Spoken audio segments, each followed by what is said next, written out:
This is Colette Bartow at the Office of Public Instruction, and we welcome you to Best Friends for Learning, the Montana Teacher-Librarian Digital Blast. And Christy Mock-Stutz is with me, and we're going to share our thoughts and ideas about collaboration. So Christy and I work together, and we always share resources. We're always working together on best instructional practices. And when we talk about collaboration, I like to think in terms of this continuum from delivery to management. Very often a classroom teacher or a teacher librarian feels the kind of the pressure and the need to deliver that lesson, to deliver that resource. And sometimes that happens in a way that can be isolating for that teacher or teacher librarian. We have that responsibility with the kids that we're responsible for.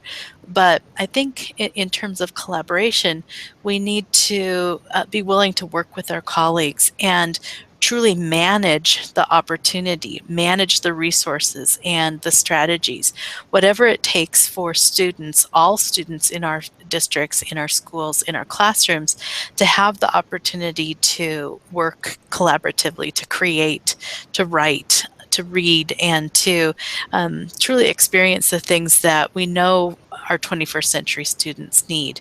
Collaboration is one of those key skills that our employers and our post-secondary education partners talk about.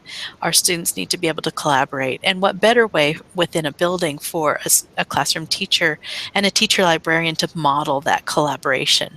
So when we use that term collaboration, and I know those of you who have watched previous episodes of the Digital Blast know that I have some feelings and opinions about collaboration, what we really need to do is to unpack what that means, because collaboration oftentimes comes back to an individual teacher, working perhaps in a kind of a haphazard or not a very intentional way with others, but ultimately coming back and being the person that delivers the instruction or the resources. So we need to unpack collaboration and understand that we have a real responsibility to model what that looks like for our students. So Christy's going to visit with you a little bit about something that we've been talking about and thinking about, and that is these co-teaching models. So again, we're unpacking collaboration. Exactly. And in these co-teaching models, there are a lot of times we hear the term collaboration between teachers. You may have one or two models that jump into your head that maybe, you think about the idea of maybe station teaching, where you set up stations and you have one teacher running one station, it's a teacher running another station, and then students rotating through maybe some independent stations at the same time. And that's a great model, but it's not the only model. And as you see on the screen, we've identified these 7 models. There's an article, you can see the link at the bottom there, that came from the School Library Journal that really clearly identified these 7 co-teaching models.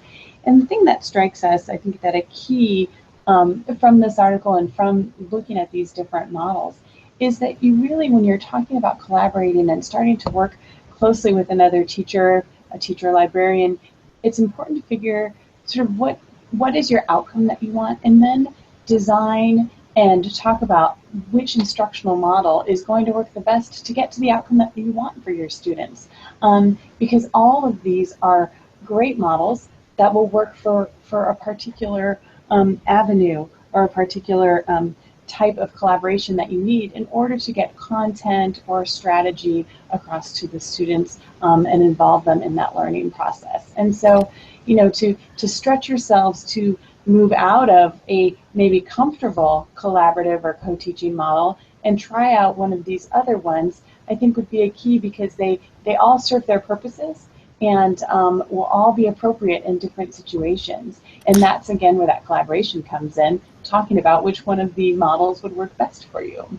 I really liked this because it truly, in my mind, unpacked, well, what are the options? What are the things that I should be considering as best practices in collaborating with my fellow teachers and educators? So you'll see as we move forward that we've put together a collaboration inventory, and it asks some basic questions, and sets out a menu of the types of collaboration, but really asks you to reflect, what does collaboration look like now in the situation that you're teaching in?